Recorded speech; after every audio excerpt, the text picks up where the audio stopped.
Tag the Evil Falcha. Hi, hello, and welcome. It is John O'Sullivan from the Irish Pagan School, and we are here with this week's check-in chat and coffee talk. And so I wanted to kind of just have a bit of a chat about deity support when we're not feeling well.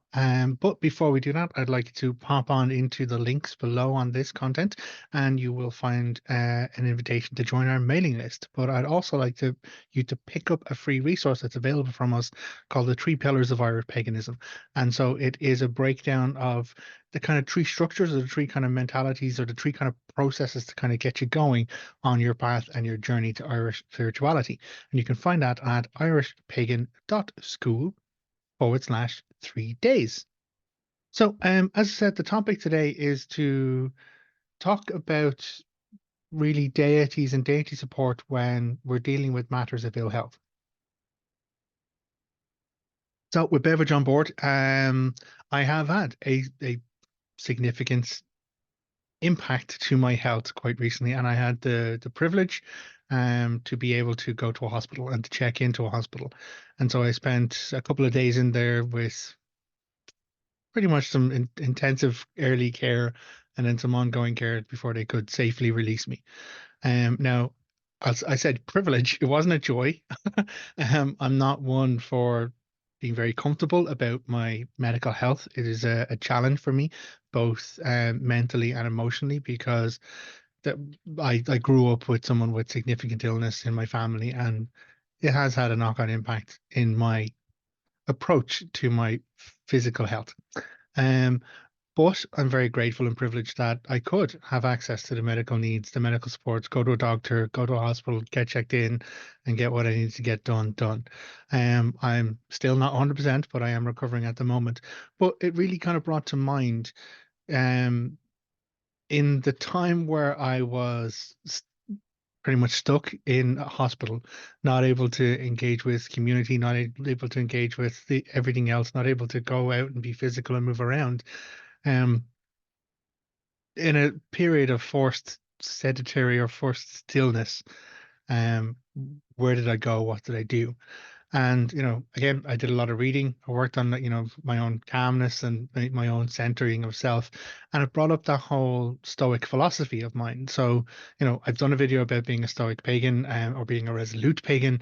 Um, and I revisited that, because again, my initial definitions, on my early definitions of being Stoic, is about enduring, as in putting up with and, making sure you keep going no matter what, which of course was wrong. But what it is actually about is accepting the fact that things are going to happen.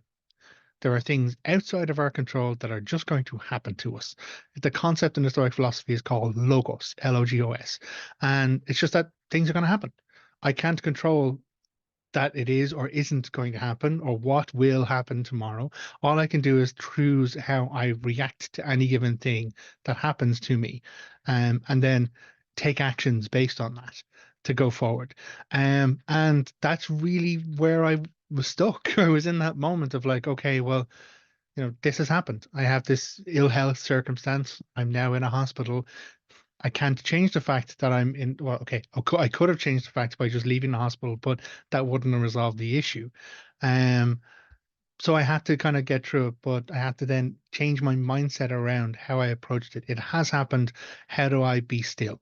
How do I allow the space for my body to heal? How do I make what concessions I need within my mental landscape to forgive myself, to not feel shame, to not feel guilt about this period of ill health, and to try and move beyond that? And what helped me the most was my spirituality, my growth in my spirituality. And by that in specific, for me, if you don't know by now, I'm a data guy. And so, yeah, I prayed. I talked to the guy, talked to the big guy, and, asked for his help. He's not known as a deity specifically associated with healing. Like Dean Kecht is the Irish Tuatha Danann god of healing. He's referred to as the leech, which is the chief physician. Like, guy reattached a prosthetic, a silver prosthetic limb to Nuada. Guy knew all the chants and knew all of the herbs to make a well of healing that, a mortally wounded person will be put into and then lifted out of, completely restored. Dean Kecht, if anyone knows anything about it, Dean Kecht is a guy who knows how to heal. But for me, he's not a great connection because he has other areas of his character which don't really work really well. His daughter, of course, Armage, one of the ones knows all the chants, sang the words over the healing wells, but also was connected with healing herbs. The healing herbs came from Mich, her brother, who was slain by Dean Kecht because he outstripped Dean Kecht in his healing abilities. So, there's also, for example, Bridget. Bridget is a goddess of healing. So there are many different ways to approach it. I know someone who contacted the Morrigan for healing in order to rally a battle cry within someone's blood to fight off an infection. So there are many different ways to approach different deities based on the healing and the supports that we need. And so going through all of those processes, I thought about it. Like I went through all the stories, went through all the narratives in my brain. Who should I talk to for the support I need?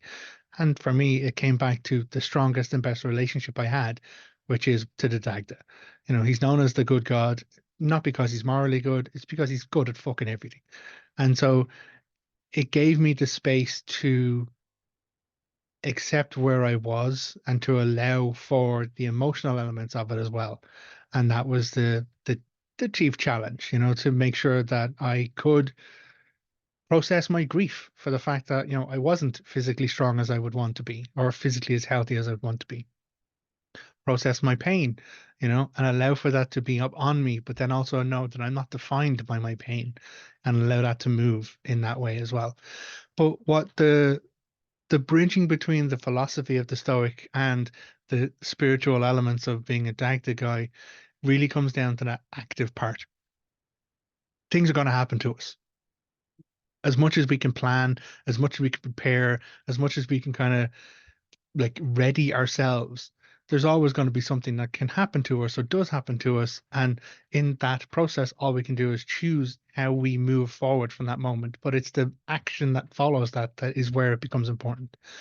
And so yeah, I'm trying to start my own Dagda fitness plan as best I can to get back into, talking more, using my lungs because, I had a bout of COVID which kind of kicked all of this off. Which is why, I was not doing videos. I wasn't kind of turning up because I wasn't able to breathe. I wasn't able to speak. I'm still short of breath doing this video, which is surprising given that most of you would know John is a talker and he can talk for fucking ages. So the plan and the purpose is to try and just get back onto this and to get back into the process. And I think that is where the action really comes from. We all have moments where we stagger. We all have moments where, we don't meet our offerings. We don't maintain our relationships either with ourselves or with our deities. But the most important thing isn't, you know, making up for it or like, feeling bad about it or praying for forgiveness for it. The most important thing is pick it back up and just keep going again and get on with it because that is the essence of living a spiritual life because it's not about being spiritual when it's needed to be spiritual. It's not about being spiritual once a month. It's about living a spiritual existence. And, we're not going to be able to do it all the time. Sometimes I just had to be an absolute physical mess in a hospital and take the medicine that they gave me and try and sleep as much as I could. Sometimes I had to be an emotional mess and be upset and be kind of, distraught about what was going, but then, grateful and able to express those emotions in safe relationship with my partner or in safe spiritual connection with my God. Um, and now that I'm on the other side of it, it is not about like resting back. It's about pushing forward. It's about getting on with it and doing what we can within our own capacities. And that's where the last thing I would say is everyone's capacity varies based on them. And so do the best you can for yourself to keep growing forward. Bit of a ramble, not really much on point. As I said, I really have been, I'm so out of practice, so out of practice. And so I was like, just press the video, start talking and do a recording, turn up and do the coffee chats. That's what we do. That's what I'm known for doing on a regular basis. And I'm very, very grateful to all of my community. I'm very grateful to everyone who kind of reached out and sent a message of support to me and my family at the time where I wasn't well. Gaurav Mila Mahagat, thank you very, very much. So until next time, look after yourself, take care and salon. Goodbye.